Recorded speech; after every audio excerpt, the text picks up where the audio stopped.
आप देख रहे हैं समय व्यूज। 8 सूत्रीय मांगों को लेकर कर्मचारी काला फीता बांधकर करेंगे कार्य।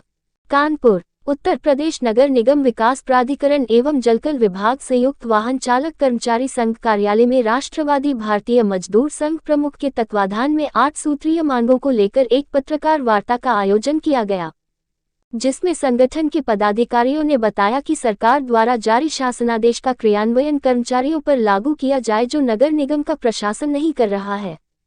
बुधवार को पदाधिकारियों द्वारा एक बैठक कर पत्रकार वार्ता के माध्यम से नगर निगम से सेवानिवृत्ति कार्यरत समस्त संवर्गों को कर्मचारियों की लंबित समस्याओं से अवगत कराते हुए नगर निगम प्रशासन एवं शासन को अवगत कराना चाहता है कि गुरुवार को एक दिवसीय प्रदर्शन सभी विभाग के कर्मचारी दाहिने हाथ में काला फीता बांधकर संस्था हित में बिना कार्य प्रभावित किए करेंगे।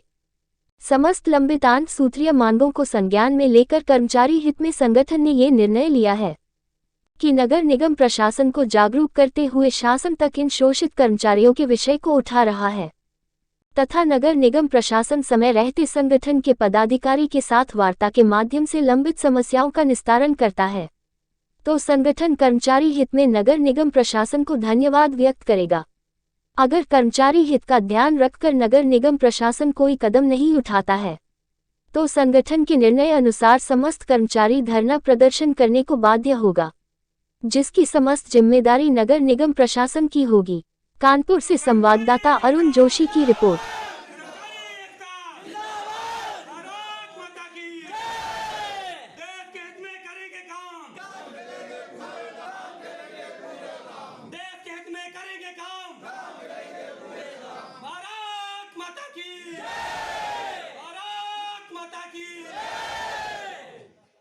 आज उत्तर प्रदेश संयुक्त वाहन चालक कर्मचारी संघ के केंद्रीय कार्यालय में जो कानपुर नगर निगम की स्थानीय समस्याएं हैं, 2 साल से चल रही हैं, लंबित प्रकरण हैं, वो निस्तारित नहीं हो रहे, नगर निगम प्रशासन निस्तारित नहीं करा रहा है।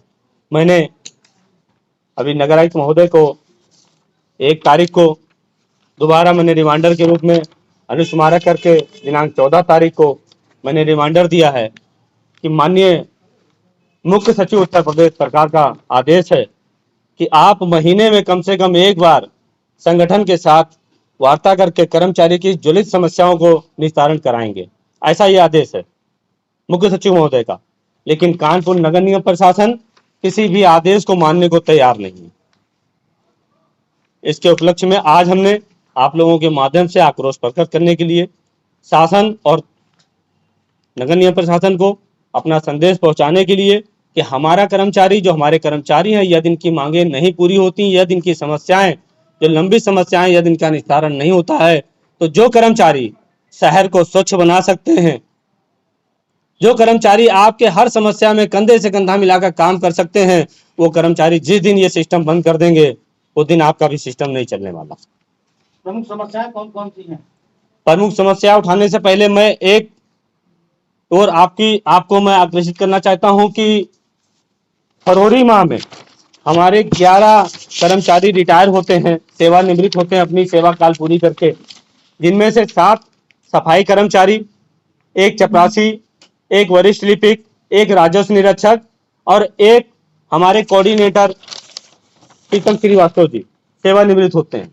लेकिन नगर निगम का प्रशासन किस रूप में कार्य कर रहा है, ये संगठन को पेपर के माध्यम से देखने को मिला। सफाई कर्मचारी जो प्रथम निर्माण करता है, वो झाड़ू लगाते लगाते उसकी जीवन उसका बीत जाता है, उसका लड़का IAS से डॉक्टर नहीं बन सकता, न बन पाता है ज्यादातर। लेकिन प्रीतम जी रिटायर हुए हैं, मैं इनका भी सम्मान, इनका भी स्वागत करता हूं, नगर आयुक्त साहब ने किया है। मैं पूछना चाहता हूं आपके चैनल के माध्यम से कि प्रीतम जी को नगर आयुक्त महोदय जाके किताब देकर, चेक देकर सम्मानित करते हैं, उन हमारे सफाई कर्मचारी भाइयों जो 7 सफाई कर्मचारी रिटायर हुए हैं, उनको माला पहनाकर सम्मान क्यों नहीं दिया गया, उनको किताब क्यों नहीं दिया गया? उनका क्या दोष है? क्या उन्होंने नगर निगम में अपनी सेवा पूरी नहीं की? मैं प्रीतम जी के ऊपर नहीं सवाल उठा रहा हूं, मैं सिस्टम के ऊपर सवाल उठा रहा हूं जो नगर निगम ने, प्रशासन ने यह सवाल खड़ा किया। मैं माननीय मुख्यमंत्री जी से सवाल कर रहा हूं कि यहाँ के प्रशासन से वो पूछें कि इस प्रक्रिया का क्या अर्थ है और क्या मतलब है कि जिसका आदरणीय प्रधानमंत्री जी जो भारत देश के प्रधानमंत्री हैं, वो हमारे सफाई कर्मचारी भाइयों माताओं बहनों का पैर धोते हैं, उनका पूजन करते हैं, उन्हीं कर्मचारियों को नगर आयुक्त महोदय किनारे कर कर, यहाँ के अधिकारी भ्रमित करके किनारे कर कर उनको हटा दिया जाता है। उनको ना चेक दिया गया, ना माला पहनाया देगा। सीट पे बैठे हुए कर्मचारी को माला पहनाकर उसको चेक दिया जाता है, उसका किताब दिया जाता है, उसका साक्ष्य सामने आपके है। ऐसा भेदभाव क्यों है? ये पहला प्रकरण था। दूसरे प्रकरण के ऊपर हम अगर आते हैं, मैंने 2023 से कर्मचारी की समस्याओं को लिए बराबर नियंत्रण पत्राचार हम कर रहे हैं। ये पत्रावली इतनी मोटी हो गई है पत्राचार करते करते। इस पत्राचार पे नगर आयुक्त ने सहानुभूतिपूर्वक दिखाई, संगठन के साथ बैठक करी और उन्होंने एक लेटर जारी किया और कहा कि सब अधिकारी तुरंत आपके कार्रवाई का निस्तारण करेंगे, मेरे आदेश को सब लोग देखेंगे। इस आदेश को कोई भी अधिकारी मानने को तैयार नहीं। मैं रिमाइंडर के ऊपर रिमाइंडर दे चुका, लेकिन कोई भी अधिकारी संगठन को ना तो बुला के वार्ता किया, ना किसी ने समस्या निस्तारण की। आज इतनी परिस्थिति खराब हो गई है कि स्थानीय निकाय के निर्देशक महोदय 91,39,106 रुपए उन्होंने जारी किया जनवरी में। उसमें साफ लिखा है कि ये पैसा केवल और केवल जो कर्मचारी यहाँ के कार्यरत हैं उनको ही ये पैसा भुगतान किया जाएगा। आज 2.5 महीने का दिन बीत गया है। एसीपी की पत्रावलियां कार्मिक विभाग में लंबित हैं। सफाई कर्मचारी मेरे दौड़ते दौड़ते परेशान हैं। हमारे अन्य कर्मचारी दौड़ते दौड़ते परेशान हैं। कभी बाबू हमारे कुछ वरिष्ठ लिपिक और लिपिक ऐसे हैं जो एक पन्ना गायब हो जाता है, कर्मचारी मेरा दौड़ते दौड़ते चक्कर लगाते लगाते वो और उनका परिवार थक जाता है इसी नगर नियम से। क्या इसके लिए 1 महीने में एक टेबल नहीं लगाना चाहिए? क्या समस्या का एक टेबल नहीं लगाना चाहिए जिसका उसका समस्या का निस्तारण कराया जा सके, उसको भुगतान किया जा सके, उसके परिवार का भुगतान किया जा सके? ये 91 करोड़ का बजट निकाय ने दिया, लेकिन इस पर अभी तक 2.5 महीने हो गया, नगर निगम प्रशासन ने अमल नहीं किया।